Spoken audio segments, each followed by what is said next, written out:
Beauty by Anna Sewell. Read by Anne-Lise Kadri.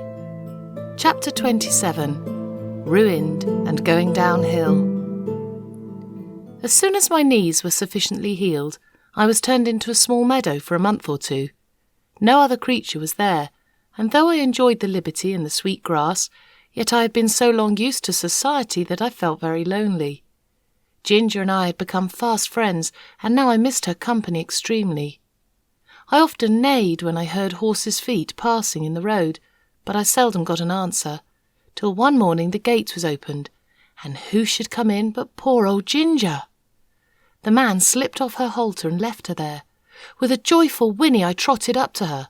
We were both glad to meet, but I soon found that it was not for our pleasure that she was brought to be with me. Her story would be too long to tell, but the end of it was that she had been ruined by hard riding, and was now turned off to see what rest would do. Lord George was young and would take no warning. He was a hard rider and would hurt whenever he could get a chance, quite careless of his horse. Soon after I left the stable, there was a steeplechase, and he determined to ride. Though the groom told him the mare was a little strained and was not fit for the race, he did not believe it, and on the day of the race he urged Ginger to keep up with the foremost riders. With her high spirit, she strained herself to the utmost and came in with the first 3 horses. But her wind was touched, besides which he was too heavy for her and her back was strained. "And so," she said, "here we are, ruined in the prime of our youth and strength, you by a drunkard, and I by a fool. It is very hard." We both felt in ourselves that we were not what we had been. However, that did not spoil the pleasure we had in each other's company. We did not gallop about as we once did, but we used to feed and lie down together, and stand for hours under one of the shady lime trees with our heads close to each other. And so we passed our time till the family returned from town. One day we saw the Earl come into the meadow, and York was with him. Seeing who it was, we stood still under our lime tree and let them come up to us. They examined us carefully. The Earl seemed much annoyed. "There is £300 flung away for no earthly use," said he. "But what I care most for is that these horses of my old friend, who thought they would have a good home with me, are ruined. The mare shall have a 12 months' run, and we shall see what that will do for her. But the black one must be sold. 'Tis a great pity, but I could not have knees like these in my stables." "No, my lord, of course not," said York, "but he might get a place where appearance is not of much consequence, and still be well treated. I know a man in Bath, the master of some livery stables, who often wants a good horse at a low figure. I know he looks well after his horses. The inquest cleared the horse's character, and your lordship's recommendation or mine would be sufficient warrant for him." "You had better write to him, York. I should be more particular about the place than the money he would fetch." After this they left us. "They'll soon take you away," said Ginger, "and I shall lose the only friend I have, and most likely we shall never see each other again. 'Tis a hard world." About a week after this, Robert came into the field with a halter, which she slipped over my head and led me away. There was no leave-taking of Ginger.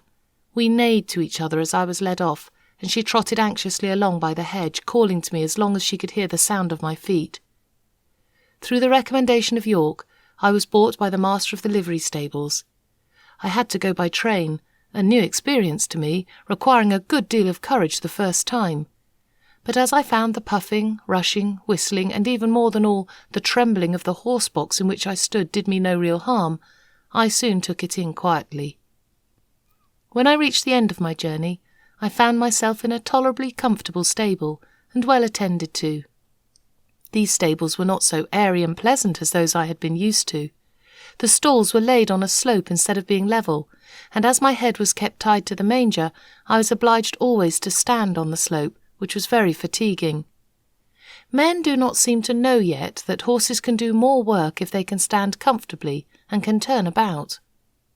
However, I was well fed and well cleaned, and, on the whole, I think our master took as much care of us as he could. He kept a good many horses and carriages of different kinds for hire. Sometimes his own men drove them, at others the horse and chaise were let to gentlemen or ladies who drove themselves. Chapter 28. A Job Horse and His Drivers. Hitherto I'd always been driven by people who at least knew how to drive, but in this place I was to get my experience of all the different kinds of bad and ignorant driving to which horses are subjected. For I was a job horse, and was let out to all sorts of people who wished to hire me, and as I was good-tempered and gentle, I think I was more often let out to the ignorant drivers than some of the other horses, because I could be depended upon.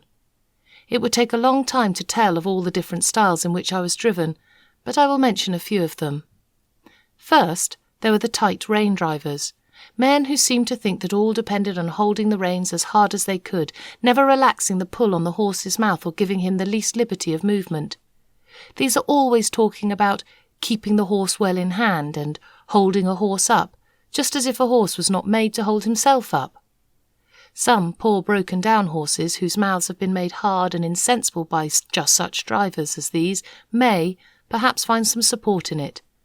But for a horse who can depend upon its own legs, has a tender mouth, and is easily guided, it is not only tormenting, but stupid. And then there are the loose-rein drivers, who let the reins lie easily on our backs and their own hand rest lazily on their knees. Of course, such gentlemen have no control over a horse. If anything happens suddenly, if a horse shies, starts, or stumbles, they are nowhere and cannot help the horse or themselves till the mischief is done. Of course, for myself, I had no objection to it, as I was not in the habit either of starting or stumbling, and had only been used to depend on my driver for guidance and encouragement. Still, one likes to feel the rein a little in going downhill, and likes to know that one's driver is not gone to sleep. Besides, a slovenly way of driving gets a horse into bad and often lazy habits, and when he changes hands he has to be whipped out of them with more or less pain and trouble. Squire Gordon always kept us to our best paces and our best manners. He said that spoiling a horse and letting him get into bad habits was just as cruel as spoiling a child, and both had to suffer for it afterwards. Moreover, these drivers are often altogether careless, and will attend to anything else rather than to their horse's needs. I went out in the phaeton one day with one of them. He had a lady and 2 children behind. He flopped the reins about as we started and, of course, gave me several unmeaning cuts with the whip, though I was fairly off. There had been a good deal of road mending going on, and even where the stones were not freshly laid down, there were a great many loose ones about. My driver was laughing and joking with the lady and the children, and talking about the country to the right and to the left, but he never thought it worth while to keep an eye on his horse, or to drive on the smoothest parts of the road, and so it easily happened that I got a stone in one of my forefeet. Now, if Mr. Gordon or John, or in fact any good driver had been there, he would have seen that something was wrong before I had gone 3 paces. Or, even if it had been dark, a practised hand would have felt by the rein that there was something wrong in the step, and would have got down and picked out the stone. But this man went on laughing and talking, whilst at every step the stone became more firmly wedged between my shoe and the frog of my foot. The stone was sharp on the inside and round on the outside, which, as everyone knows, is the most dangerous kind that a horse can pick up, as it cuts his foot, and at the same time makes him most liable to stumble and fall. Whether the man was partly blind or only very careless I can't say, but he drove me with that stone in my foot for a good half-mile before he saw anything was wrong. By that time I was going so lame with the pain that at last he saw it and called out, "Well, there's a go! Why have they sent us out with a lame horse? What a shame!" Then he jerked the reins and flipped about with the whip, saying, "Now then, it's no use playing the old soldier with me. There's a journey to go, and it's no use turning lame and lazy." Just at this time a farmer came riding up on a brown cob. He lifted his hat and pulled up. "I beg your pardon, sir," he said, "but I think there's something the matter with your horse. He goes very much as if he had a stone in his shoe. If you will allow me, I'll look at his feet. These loose scattered stones are very dangerous things for the horses." "He's a hired horse," said the driver. "I don't know what's the matter with him, but it's a great shame to send out a lame beast like this." The farmer dismounted and, slipping his rein over his arm, at once took up my near foot. "Bless me, there's a stone! Lame? I should think so." At first he tried to dislodge it with his hand, but as it was now very tightly wedged, he drew a stone pick out of his pocket, and very carefully, and with some trouble, got it out. Then, holding it up, he said, "There, that's the stone your horse has picked up. It's a wonder he did not fall down and break his knee into the bargain." "Well, to be sure," said my driver, "that is a queer thing. I never knew before that horses picked up stones." "Didn't you?" said the father rather contemptuously. "But they do, though, and the best of them will do it, and can't help it sometimes on such roads as these. And if you don't want to lame your horse, you must look sharp and get them out quickly. This foot is very much bruised," he said, getting it gently down and patting me. "If I may advise, sir, you'd better drive him gently for a while. The foot is a good deal hurt, and the lameness will not go off directly." Then, mounting his cob and raising his hat to the lady, he drove off. When he was gone, my driver began to flop the reins about and whip the harness, by which I understood that I was to go on, which of course I did, glad that the stone was gone, but still in a good deal of pain. This was the sort of experience we job horses often had.